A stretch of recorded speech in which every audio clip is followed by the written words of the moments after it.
The Chinese Supply Chain Conundrum. Commentary. The realization of U.S. dependency on China for critical supply chains has been slow in coming.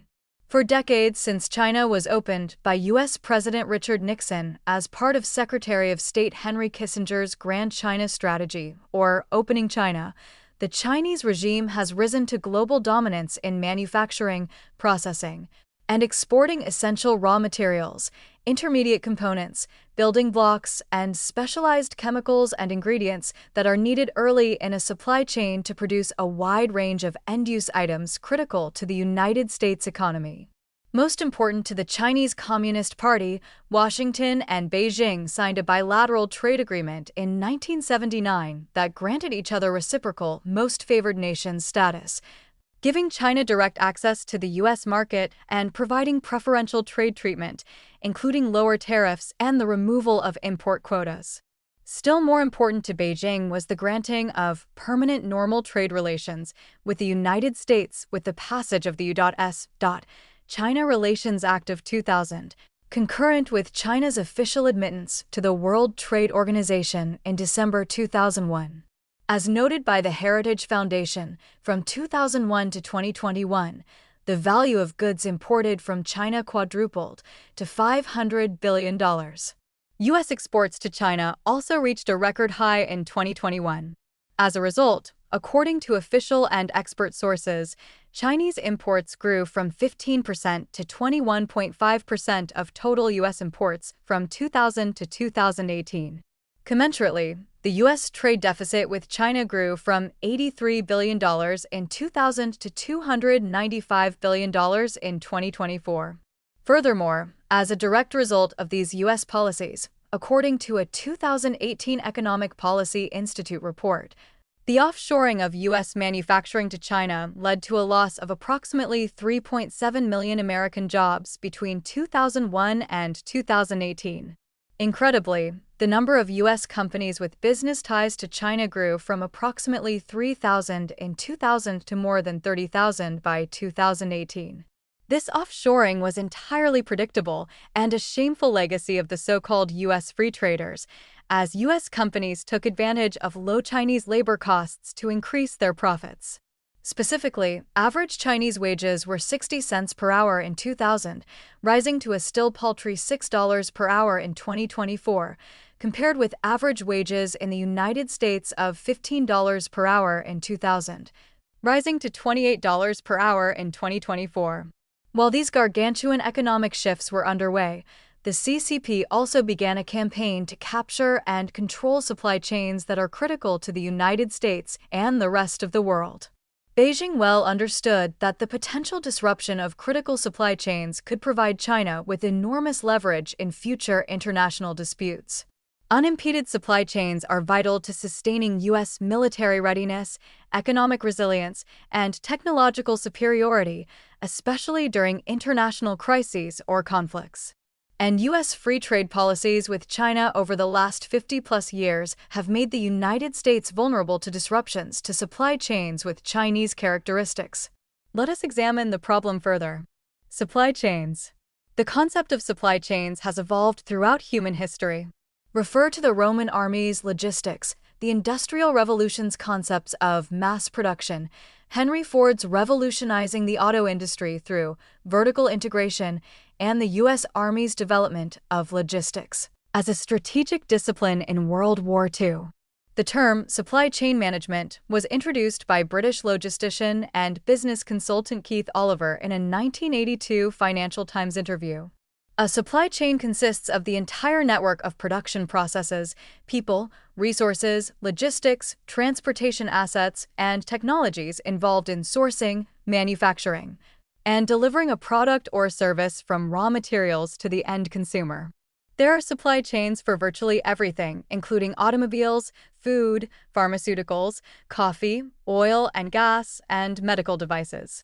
Key U.S. supply chains dependent on China. The following critical supply chains depend on sourcing from China, and their disruption would create serious problems for the United States. Rare earth elements and critical minerals. These are a group of 17 chemically similar metallic elements in the periodic table that, although widely distributed worldwide, are seldom found at concentrations high enough to be easily mined and extracted. Rare earth elements are critical for various technologies, including magnets, catalytic converters, camera lenses, car batteries, and television screens. China controls more than 70% of the production of the rare earths, as well as more than 60% of the production of these critical minerals that are also important for modern manufacturing processes: gallium, antimony, fluorspar, titanium, vanadium, indium, tellurium, graphite, bismuth, tungsten, and magnesium. As these supply chains are a critical point of geopolitical leverage in the CCP's trade and tech war with the United States, Beijing has invested $13.8 billion in geological exploration annually since 2022 alone, as well as $57 billion in loans since 2000 via at least 26 state-backed financial institutions for mining and processing of rare earths and critical minerals, especially in Africa. Lithium-ion batteries and EV components. As a result of massive Chinese investments over the past 15 years, China now produces more than 80% of the world's solar panels, more than 60% of the world's electric vehicles, and more than 75% of the world's lithium-ion batteries and battery cells. The United States currently imports about 73% of its lithium-ion batteries from China, with Chinese grid-scale batteries accounting for 65% of U.S. imports during the first half of 2025. Interruptions could lead to production halts at U.S. EV plants such as Tesla's and GM's, deferred wind and solar projects, and price hikes on smartphones, laptops, and other tech components. Semiconductors and electronics components. These components are used in manufacturing a wide range of information technology-based end-use devices, including satellites, drones, smartphones, laptops, industrial robots, military weapon systems, digital cameras, 5G, and other telecommunications infrastructure components. China currently controls 40% to 60% of semiconductor and electronic component inputs, as well as 22% of consumer electronics exports to the United States. Interruption of these supply chains would adversely impact the development of U.S. data centers, cloud computing, U.S. military missile and weapon systems, industrial automation systems, air traffic control systems, satellite communication systems, and much more. Pharmaceuticals and active pharmaceutical ingredients. Pharmaceuticals are substances used to diagnose, treat, or prevent diseases and to restore, correct, or modify organic functions. An active pharmaceutical ingredient, or API, is the biologically active component of a drug responsible for its therapeutic effect, for example, the chemical substance that produces the intended pharmacological action of the given drug. A key starting material, or KSM, is a critical component used to create APIs that directly influence a given drug's structure, quality, and regulatory compliance. China currently controls 80% of KSM production and 33% of global API capacity. Interruptions in this supply chain could result in shortages of essential generic drugs, drug price inflation, and potential quality and safety issues in drug manufacturing. Specific classes of drugs that could be adversely affected include penicillin and amoxicillin, atorvastatin, metformin, acetaminophen and ibuprofen, and chemotherapy agents such as cisplatin. There are many other supply chains that China heavily impacts, including telecommunications equipment, consumer electronics, textiles and apparel, machinery and mechanical appliances/tools, solar panels, and other renewables. U.S. actions. The first serious U.S. policy action aimed at reducing Chinese control of critical supply chains was President Donald Trump's Executive Order 13806, assessing and strengthening the manufacturing and defense industrial base and supply chain resiliency of the United States, signed in July 2017. The order designated resilient supply chains as being essential to the economic strength and national security of the United States. The order also noted that the United States had lost more than 60,000 American factories to China since 2000. While that executive order was an attention-getter for U.S. policymakers, other, more concrete actions were to follow, including the building of bipartisan support for legislation to correct Chinese-dominated supply chain dependencies over time.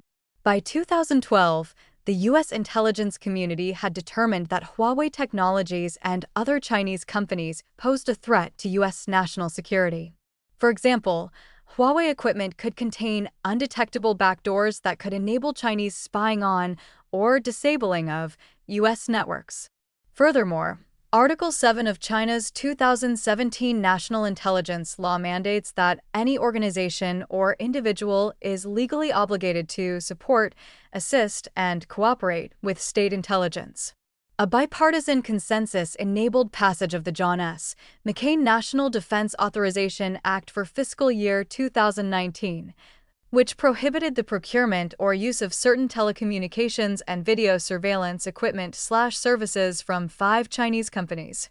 Stimulated by the growing trade deficit with China, Chinese intellectual property theft of U.S. technologies, forced tech transfer by U.S. companies operating in China, and unfair Chinese trade practices.